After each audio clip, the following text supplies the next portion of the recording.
L'École supérieure d'administration, d'économie, de journalisme et des métiers de l'audiovisuel ESAE offre de nouveaux challenges pour l'année universitaire 2023-2024. Étudiantes et étudiants, parents d'élèves nouveaux bacheliers, ESAE, c'est la garantie d'une formation de qualité à des conditions très avantageuses. À Gbedjromede, à Papa, à Boumekalavi et Parakou, inscrivez-vous en administration générale, administration du travail et de la sécurité sociale, trésor et finances publiques, impôts, diplomatie et relations internationales, journalisme et métiers de l'audiovisuel, gestion des marchés publics, planification et développement local, sciences économiques, sciences juridiques et toutes les filières des sciences de gestion. ESAE vous offre des bourses, demi-bourses et de réductions pour les premières inscriptions dans toutes ces filières. Waouh! En licence 1, 2 et 3 et en master, bénéficiez jusqu'à 50% de réduction sur tous nos sites. N'est-ce pas génial? Infoline. ESAE Gbedjromede, 3e rue à droite en quittant le carrefour Le Jador pour la BIBE Jéricho ou au plus 229 90 93 65 21 98 98 14 00 à Kpakpa au plus 229 52 88 33 33 à Boumekalavi au plus 229 52 88 44 44 Parakou au plus 229 52 46 12 12. ESAE, l'excellence à un nom. Mesdames et messieurs, bonjour et bienvenue sur Free Sport. La Confédération africaine de football CAF a dévoilé la liste des arbitres qui prendront part à la grande messe du football africain hier jeudi 21 décembre 2023. La fêtière a retenu 2 arbitres béninois parmi sa liste. Il s'agit de Louis Huyandandé comme arbitre central FIFA et de Eric Ulrich Aïmanvo, arbitre assistant FIFA. C'est une première pour le sifflet béninois de résonner à la CAN depuis Bonaventure Kofi Kodia en 2010.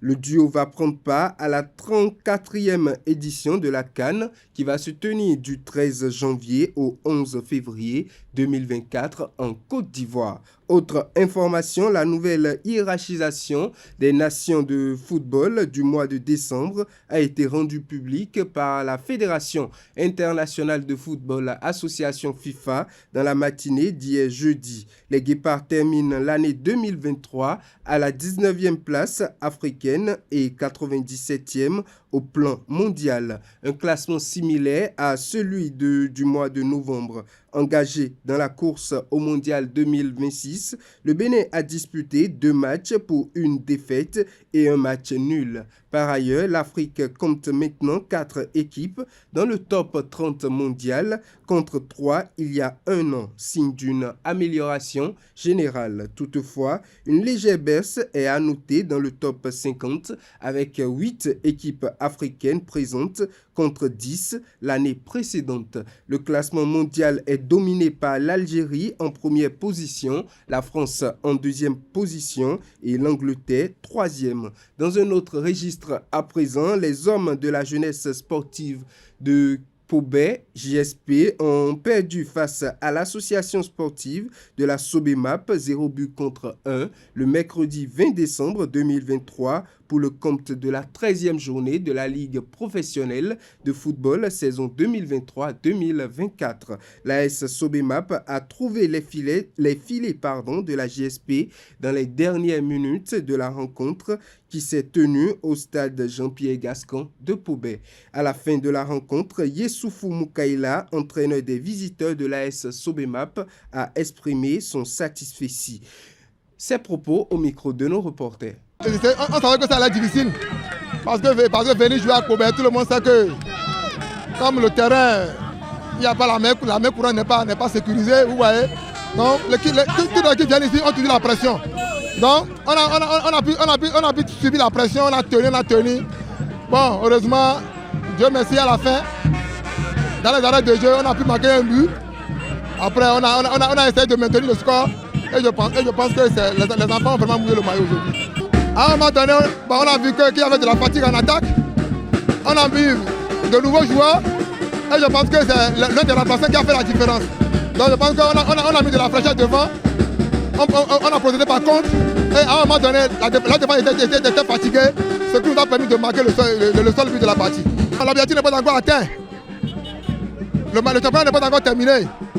Donc on va rester concentré sur les autres matchs. Pour vraiment gagner au moins encore d'autres matchs pour vraiment assurer la qualification.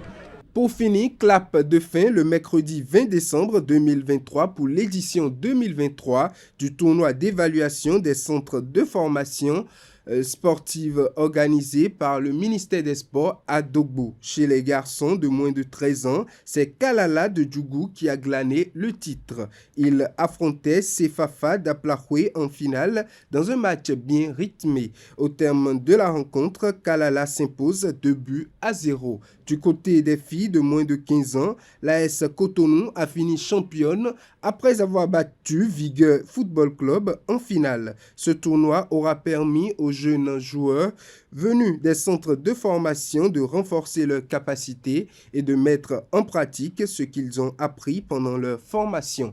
Mesdames et messieurs, c'est tout pour Free Sport.